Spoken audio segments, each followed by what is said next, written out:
Actually ತುಪ್ಪ ಅಂದ್ರೆ ಗೀ ಇಂದ ಈ ರೀತಿ ಕ್ರೀಮ್ ಮಾಡೋದು ಈ ವಿಡಿಯೋ ಸಖತ್ ವೈರಲ್ ಆಗಿತ್ತು. ಸೊ ಇವತ್ತು ಅದನ್ನ ಟ್ರೈ ಮಾಡೋಣ ಅನ್ಕೊಂಡೆ. ಸೊ ಮೊದಲಿಗೆ ಈ ರೀತಿ 1 ಸ್ಪೂನ್ ತುಪ್ಪ ಹಾಕೊಂಡು ಒಂದ್ ಸ್ವಲ್ಪ ನೀರ್ ಹಾಕೊಂಡು 100 ಟೈಮ್ಸ್ ಈ ರೀತಿ ಗಿರ್ಗಿರ ಅಂತ ತಿರುಗಿಸ್ದೆ. ಕ್ರೀಮ್ ಬಂತು, ಅಪ್ಲೈ ಮಾಡಿದೆ, ಚೆನ್ನಾಗಿ ಅನಿಸ್ತು. ಆದ್ರೆ ಇದ್ರ ಮೇಲ್ ಮೇಕಪ್ ಮಾಡೋದು ಚಾನ್ಸೇ ಇಲ್ಲ. ಈ ಆಯಿಲಿನೆಸ್ ಸ್ಟಿಕ್ಕಿನೆಸ್ ಇಲ್ಲದೆ ಇದೇ ತರ ಗ್ಲೋ ಬೇಕಂದ್ರೆ ಫೇಸಸ್ ಕೆನಡಾ ರವರ stop cream shade rose gold ನ ಯೂಸ್ ಮಾಡ್ತಾ ಇದ್ದೀನಿ. ಇದರಲ್ಲಿ ಶಿಯಾ ಬಟರ್ ಅಂಡ್ ಹ್ಯಾಲುರಾನಿಕ್ ಆಸಿಡ್ ಇದೆ. ಅಪ್ಲೈ ಮಾಡಿದ ತಕ್ಷಣ ಇನ್ಸ್ಟೆಂಟ್ ಗ್ಲೋ ಅಂತ ಅನ್ಸುತ್ತೆ. ಇದು ಲೈಟ್ ವೇಟ್ ಅಂಡ್ ಸಖತ್ ಗ್ಲೋ ಕೊಡುತ್ತೆ. ಇದನ್ನ ಫೌಂಡೇಶನ್ ಒಟ್ಟಿಗೆ ಕೂಡ ಯೂಸ್ ಮಾಡಬಹುದು. ಸೊ ಫೇಸಸ್ ಕೆನಡಾ ರವರ all day hydra mat foundation ಒಟ್ಟಿಗೆ ಈ ಸ್ಟೋಪ್ ಕ್ರೀಮ್ ನ ಮಿಕ್ಸ್ ಮಾಡಿ ಕೂಡ ಯೂಸ್ ಮಾಡಿದೆ. ಲುಕ್ ಎಟ್ ದ ಸ್ಕಿನ್, ಎಷ್ಟು ಬ್ಯೂಟಿಫುಲ್ ಆಗಿ ನೀಟ್ ಆಗಿ ಗ್ಲೋ ಅಂತ ಅನಿಸ್ತಾ ಇದೆ, ನ್ಯಾಚುರಲ್ ಅಂತ ಅನಿಸ್ತಾ ಇದೆ. ಅಂಡ್ ಫೈನಲಿ ಮತ್ತೆ ಸ್ಟೋಪ್ ಕ್ರೀಮ್ ನ ಯೂಸ್ ಮಾಡಿ ಸ್ವಲ್ಪ ಹೈಲೈಟ್ ಮಾಡ್ಕೋತಾ ಇದ್ದೀನಿ.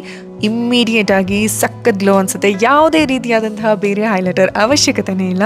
ಅಂಡ್ ಫೈನಲಿ ನನ್ನ ಫೇವರೇಟ್ ಫೇಸಸ್ ಕೆನಡಾ ರವರ comfy matte lipstick shade choco couture. I just love its pigment and ಇದು ಬಜೆಟ್ ಫ್ರೆಂಡ್ಲಿ ಕೂಡ. Just 299 rupees, light weight, transfer proof and food proof. ಇದನ್ನ ಬ್ಲಶ್ ಅಂಡ್ ಐ ಶಾಡೋಗೆ ಕೂಡ use ಮಾಡಿದೆ. And look at the final look. Bangalore, Chennai, ಕೊಚಿಯಲ್ಲಿರೋರು just 2 to 3 hours ಅಲ್ಲಿ ಈ product ನ ಪರ್ಪಲ್ ಆಪ್ ಅಲ್ಲಿ ಪರ್ಚೇಸ್ ಮಾಡಬಹುದು. ಆಲ್ಸೋ ಈ QR ಕೋಡ್ ನ ಬಳಸಿ ಕೂಡ ಪ್ರಾಡಕ್ಟ್ಸ್ ನ ಪರ್ಚೇಸ್ ಮಾಡಬಹುದು.